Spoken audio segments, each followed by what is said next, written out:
Hey there, I'm Luke Kenton and I'm applying for the Channel 4 Production Trainee Scheme. For me, diversity is an immensely important subject and one that I don't actually think is confronted enough, particularly with regard to the media. I think in order for the media to be seen as the fourth estate that it professes to be, I believe that it's essential that those operating within the media need to be able to reflect and effectively represent the incredibly diverse society that Britain now finds itself to be.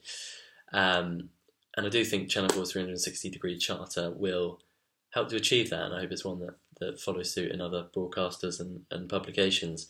I actually recently wrote my dissertation on this idea of diversity and how a lack of particularly ethnic diversity in newsrooms has led to the legitimisation of racism in reporting, with particular regard to Islamophobia. During the study, I unearthed an article that outlined the British media to be 96% white in 2016, which to me seems completely unjustifiable. It's immensely important to have a wealth of diverse voices in the media, whether they're white, black, Muslim, whether they're men, women, gay, straight, transgender, the list goes on. And I don't think you need to look far for examples of this necessity.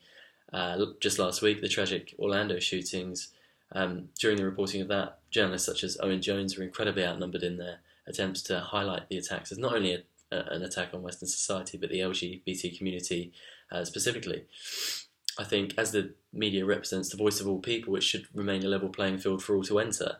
And a broadcasting heavyweight such as Channel 4 announcing such a charter kind of fills me with a great sense of optimism for the future of the British media. During my time as a journalism student, much of my work has been focused around unearthing injustice, confronting prejudice or changing a perception, such as my documentary on the marginalisation of women in rock music. John Lennon once sung, "We want to change the world," and that's a view I very much empathise with and hope to achieve with you at Channel 4, a broadcaster lauded for its acceptance and one with a great history of programming.